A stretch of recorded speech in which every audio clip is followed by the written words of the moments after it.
Hello and welcome back for another video. Today we're looking at the verb to get. To get is one of the most common and most flexible verbs in English. Doesn't really matter if you're a beginner or advanced learner, this verb is going to make you sound more natural while you're speaking English. Let's look at some of its different meanings and see how you can use it in your everyday English. So first of all, we're going to look at one of the more common meanings for the verb to get is receive. Like we could say, I received 10,000 euro for my birthday. I wish. Or we could say, I got 10,000 euro. I got a fright. I got a shock. I received a shock. I got a birthday present. Or I received a birthday present.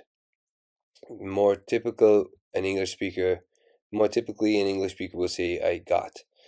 Secondly, we have to arrive. So I got to school on time. I got to work late. I got home very, very late yesterday evening.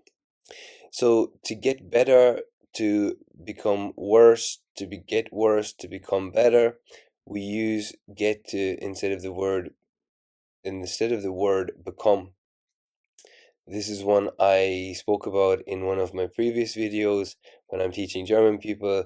This is one of the most confusing verbs for them because become sounds like the German word bekommen, which actually does mean get in the context of receiving something.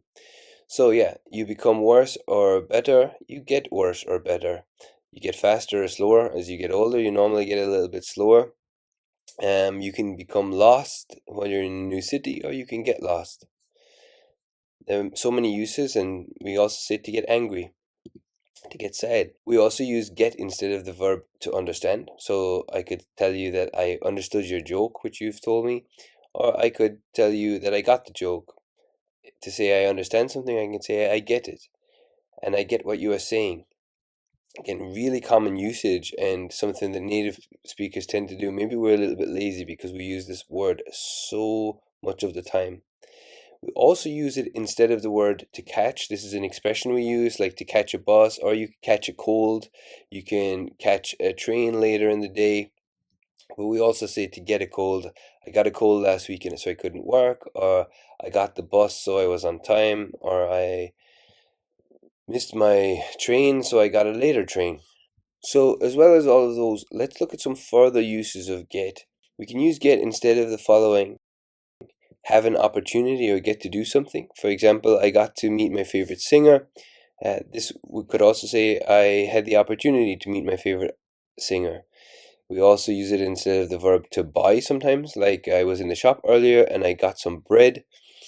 Or instead of the verbs to bring or fetch, can you get me a glass of water, please? Or can you fetch me a glass of water, please? But we do use get for this very, very often. And then one of the more important parts of get as well is that we use it in so many phrasal verbs, and this can be really confusing for learners. So here are a couple of phrasal verbs, and I do recommend checking out my video on phrasal verbs if you don't know what they are. But here are a couple of examples. Get over a breakup, to get on with your work, or get up in the morning. There are hundreds and hundreds of phrasal verbs with the verb get and a preposition or an adverb in combination. Again, check out the video if you're unsure of what they actually are. And we take a little overview again of the verb get. So, as I said, you have your phrasal verbs. You have, instead of the word to catch, we use it instead of to receive, or to arrive, or to understand, or to become. You really got to master this one if you're going to bring your English level up. To get better in English, we do need the word get. It's something that happens all the time, and if you only understand it in one of those contexts where it means receive, it will be very confusing. So you do need to learn the phrasal verbs. You got to learn it instead of the word to catch, and become, understand, arrive, and receive. So I hope this was really helpful for you. Go through the video again if you need to. Take notes. For my learners, I hope this is really helpful for you, and I'll chat to you very soon. Don't forget to subscribe and like and comment if you have any other video requests.